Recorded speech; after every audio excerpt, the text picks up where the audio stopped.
Look, women in business have entire capital ecosystems waiting.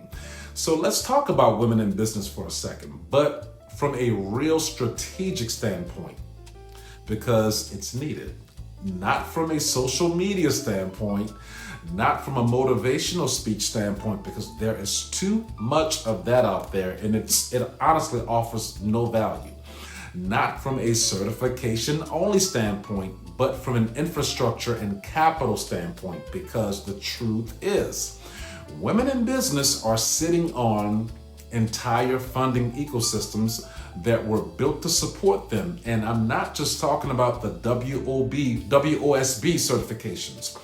We're talking about national grant programs, woman-focused investment programs, corporate supplier pipelines, entrepreneurial accelerators, microloan programs, government-backed support networks. Yes, you have all of this. You have entire capital systems that are designed to help build woman-owned companies. And a lot of that capital is looking for women who are serious, structured, and ready to lead. Now, tune in and take notes, because when the money is serious, the leadership has to be serious also. We talk about that a lot on this channel, and that's where a lot of women quietly dominate. Now, let's get into some practical application. Major pathways for women in government-aligned business. So if you're a woman in business, there are several major pathways where you can align directly with government demand. And these are not small opportunities.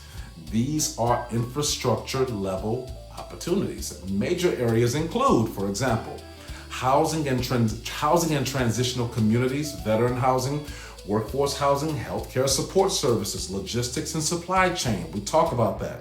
Childcare, food supply, community services, commercial real estate for government leasing. These are all areas where the government spends billions. The need is constant as of 2026, and woman-led businesses are already operating successfully. In fact, they're killing it. It's already happening.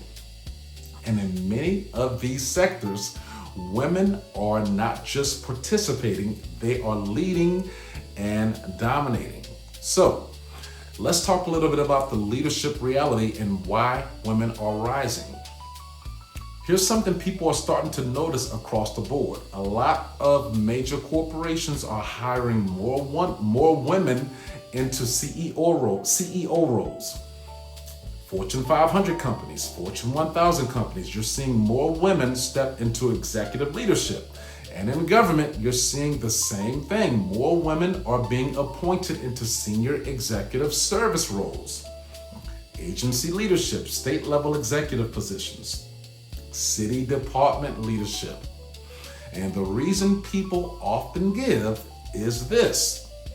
A lot of women in leadership are known for being more studious, patient, detail-oriented, less ego-driven like a lot of us. They actually learn the rules.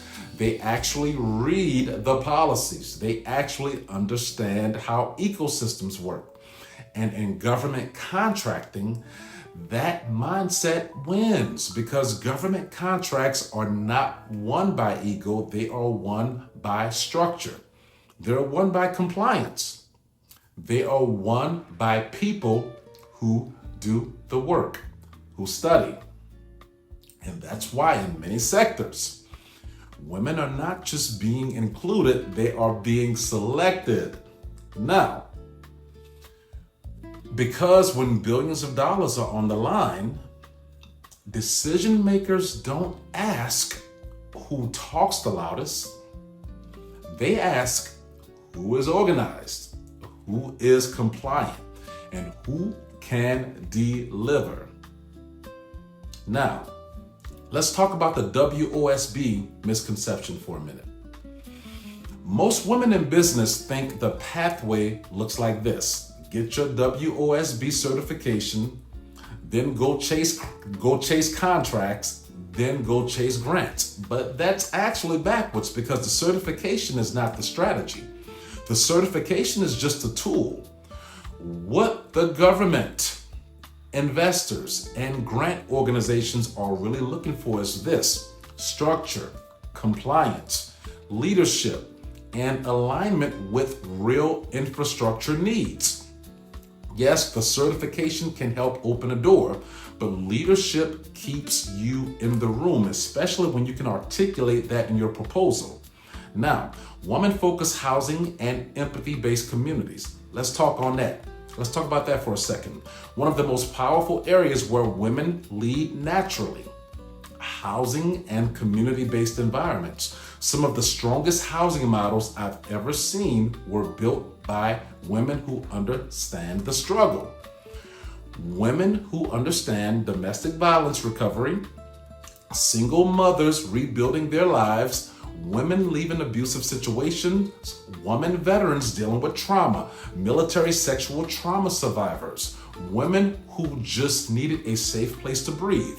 Many of these communities weren't built by people chasing contracts. They were built by women who had lived through those experiences, or women who had deep empathy for other women were going through.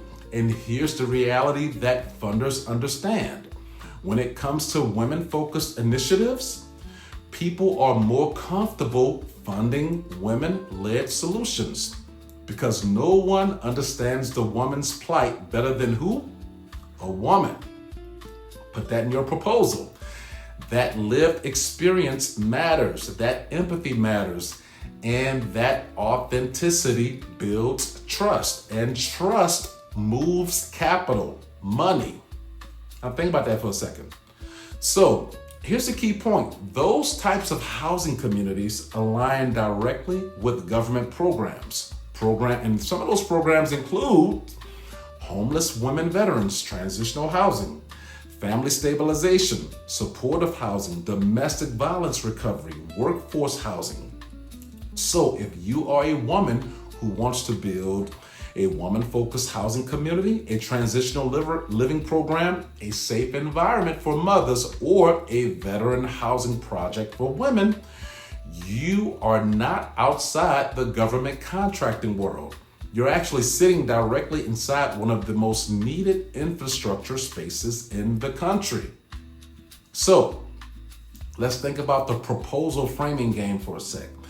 And here's a piece of real game for women entrepreneurs. When you're writing a proposal for funding or a government opportunity, you don't just say, we're a woman-owned business. There's nothing original about that. You want to frame it like this.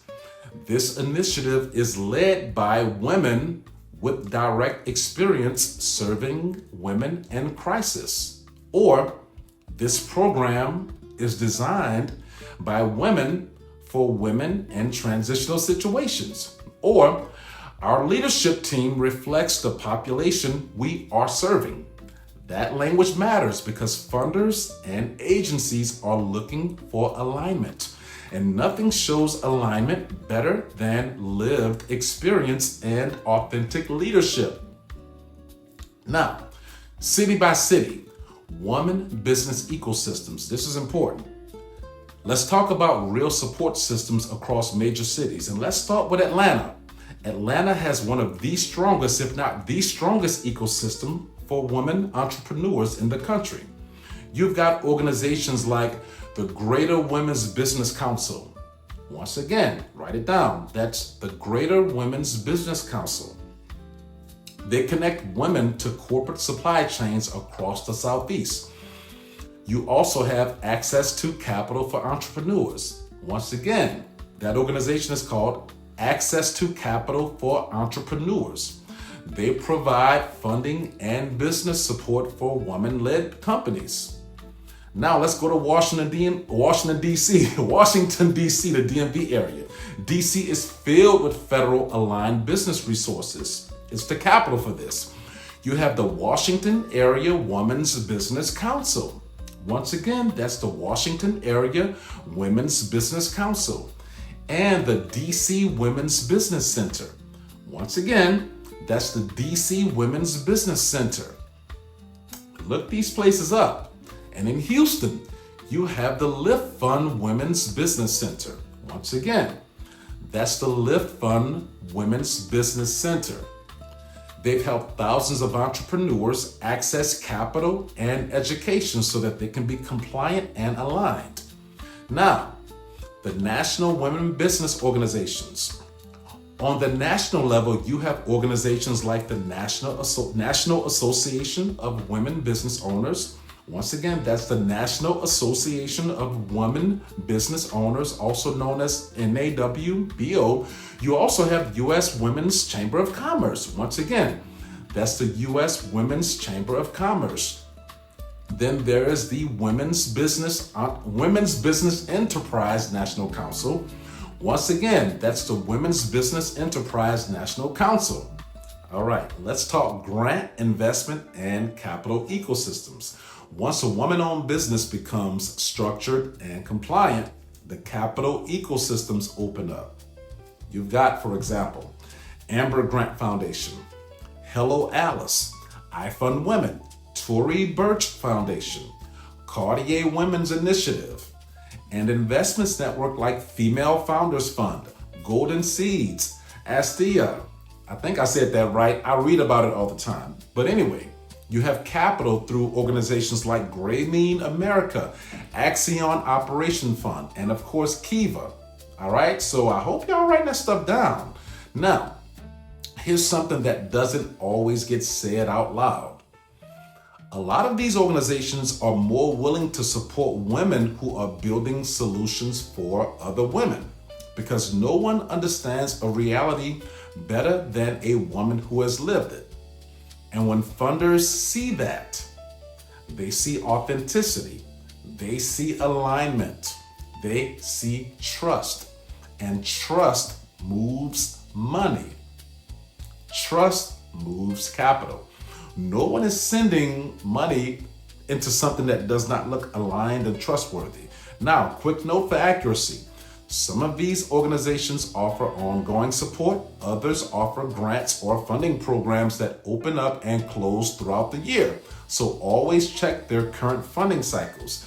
And if you're trying to find similar organizations in your city, search for Women's Business Center plus your city, or Women Entrepreneur Grants plus your state, or Women Business Accelerator near me. Think about that. All right. So if you are a woman in business, understand this. There are entire capital ecosystems built specifically to support you. But that funding does not follow hype or vibes. It follows structure, compliance, and real infrastructure. Infrastructure, that's where society moves, and the women who understand that are the ones quietly building the strongest companies in this space. So, women, you have a lot of advantages. There are so many things that are already out here to support you because a lot of people already know. Look, and this is not being sexist. Can we just cut the crap and just get straight to reality? A lot of people know that women by nature, a lot of times are very, very detail oriented, which is why we see a constant rise of women leadership. And guess what? Even though people are not allowed to say that publicly, on a lot of platforms, we see the result of it everywhere. So ladies, this is your time to shine. Tap in, go back to different parts of this video, take notes, and if you have any questions, feel free to reach out. If you require a paid consultation, I am here. Otherwise, there is a plethora of compliance videos that help you speak the language so that you can be better prepared to present everything I've talked about in this video right here on the GovCon Empire channel. Talk soon.